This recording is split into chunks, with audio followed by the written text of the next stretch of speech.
The scent of Damien's cologne clung to my sheets long after he left. That's how it began, with a fragrance that wasn't my husband's. Thank you, beautiful souls, for subscribing and joining this raw journey. If you're new here, hit that button. It fuels the stories we tell. Now, let's unravel my ruin.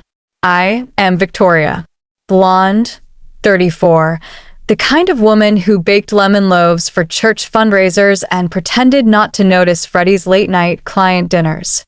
We lived in a cream-colored colonial in Lexington, Kentucky, where infidelity hid behind hydrangea bushes. Freddie was an aviation consultant, always gone, always apologizing. 2 more weeks in Dubai. Vic, you'll barely miss me. Then there was Damien Cole, my boss. Early 40s, with a smirk that could melt frost. He ran the marketing firm where I had worked since our miscarriage hollowed out my days. You're too sharp for spreadsheets, Victoria, he would purr, leaning too close at the printer. Ever consider management? It started small. A lingering hand on my lower back during meetings. Texts after midnight. Can't sleep. Thinking about your presentation today. Freddie was in Singapore when Damien showed up at my door with a bottle of Malbec to celebrate a fabricated work milestone. My fingers shook opening the wine. Damien watched, amused.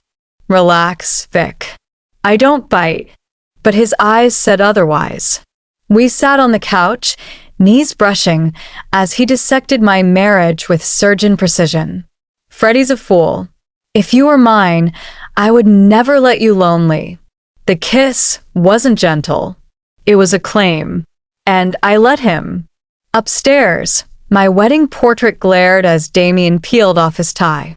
Guilt flared, briefly, before his mouth silenced it. Later, tracing the scar on his shoulder, rugby and jury, he did laugh. I almost forgot the ring on my finger. Almost. But as his Porsche vanished down our cul-de-sac, reality curdled in my throat. I scrubbed the sheets, shredded the wine receipt, and vowed it would never happen again. Spoiler. It did. Guilt is a quiet thing until it isn't. I told myself that first night with Damien was a lapse, a single, shimmering mistake swallowed by wine and loneliness.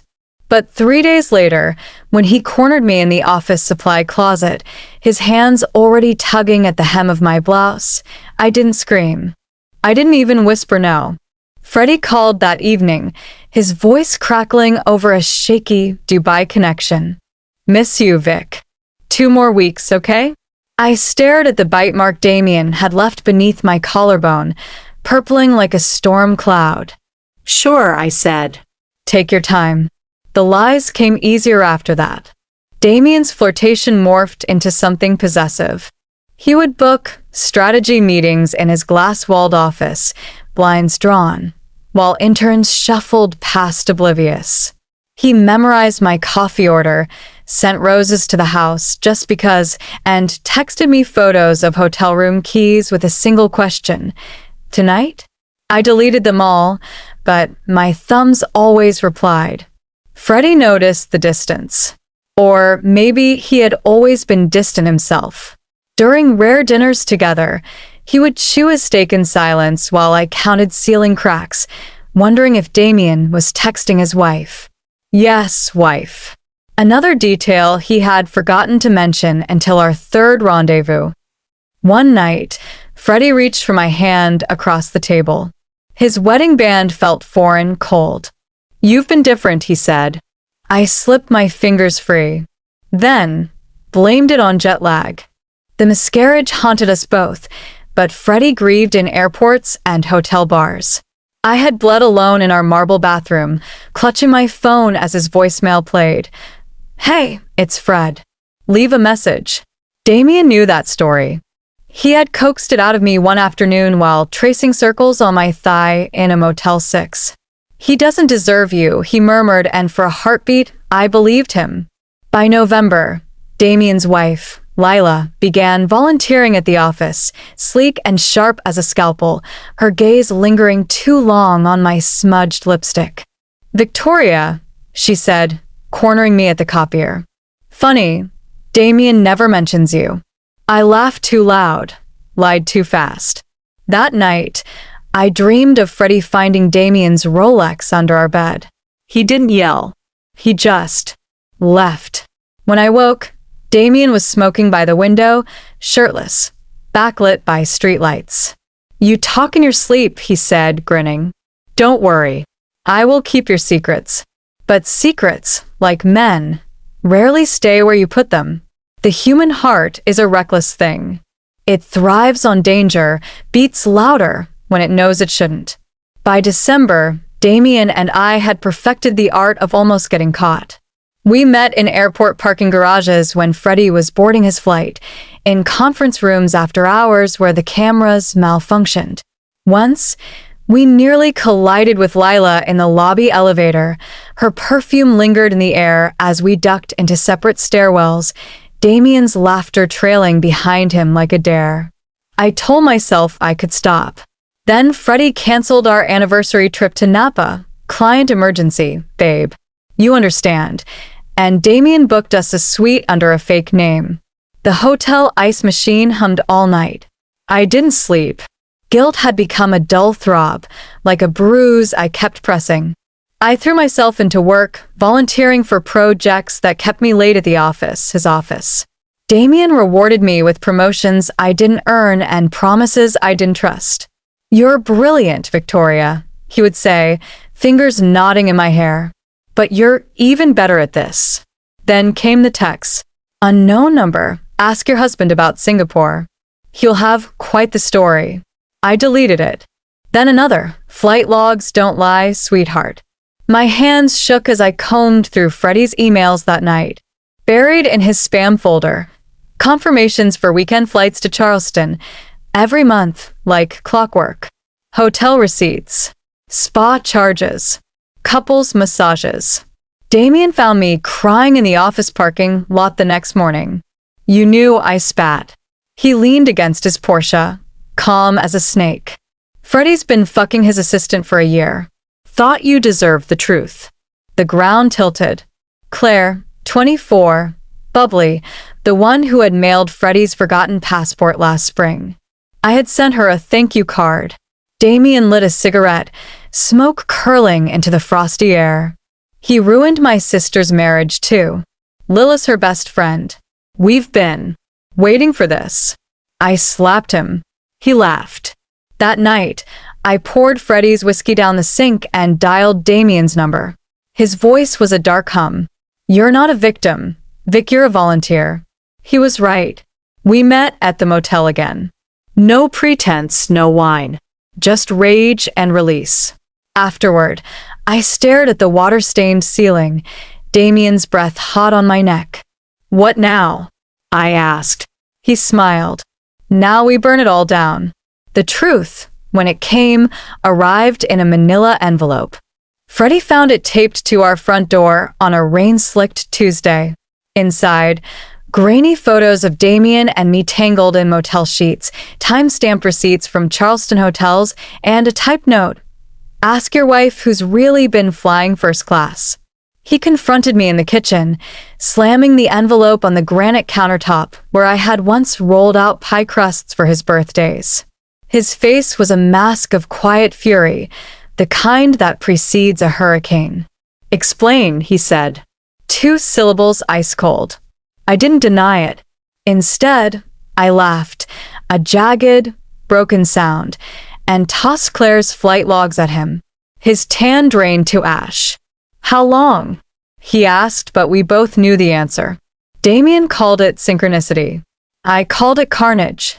He arrived uninvited that night, leaning against the doorway like a panther, while Freddie and I hurled accusations like knives. You think I am the villain? Damien smirked, tossing a flash drive on the table. Watch. Then decide. The footage was from Freddie's company retreat in Miami. Claire, giggling in a bikini. Freddie's hand sliding up her thigh. A timestamp, 3 days after our miscarriage. I felt so pissed. You ruined my sister, Damien said, advancing on Freddie. She was Claire's mother. You got her fired, divorced, then dumped her like trash. So I returned the favor. He glanced at me, eyes glittering. Thanks for the assist, Vic. Freddie lunged. Fists flew. Glass shattered. I stood frozen, watching my husband and lover brawl amid the wreckage of our marriage until Damien landed a punch that sent Freddie sprawling into our wedding china. You're done, Damien hissed. Resign from the company or I leak everything. To the board, to the press, to your mommy. Later, bloodied and trembling, Freddie packed a suitcase. He paused at the door, voice cracking. Was any of it real? I wanted to say no. Instead, I whispered, I don't know. Damien texted at dawn. You're welcome. I blocked his number, then scrubbed the bloodstains from the carpet. But stains, like secrets, linger. They say rock bottom is a quiet place. They're wrong. Freddie filed for divorce the next week.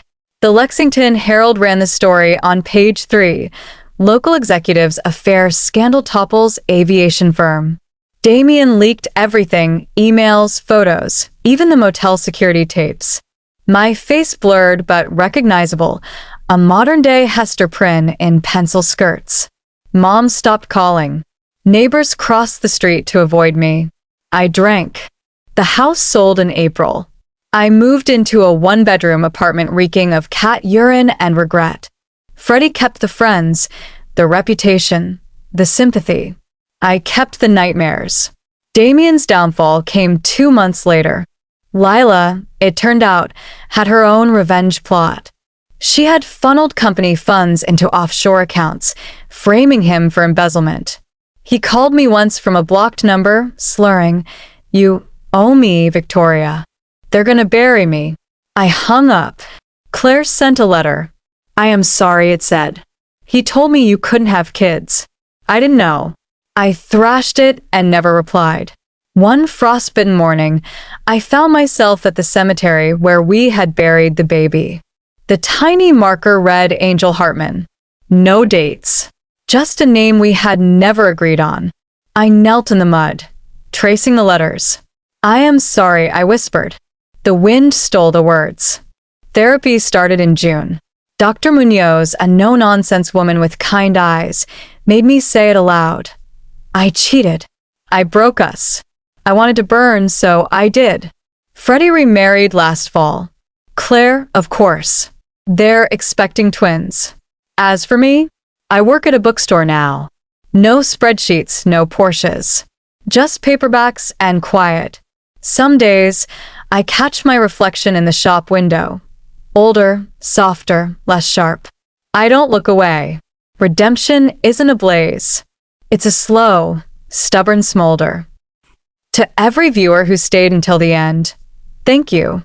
This story was a hell to live and a harder one to tell. If it clawed at your heart, let me know. Drop a comment, share your thoughts, or scream into the void. New here? Hit subscribe. It's free, and it keeps these raw, real stories alive. Love, hate, rage? I am listening. And to those who've shared, liked, and supported, you're the reason these ashes still glow. Until next time, burn wisely.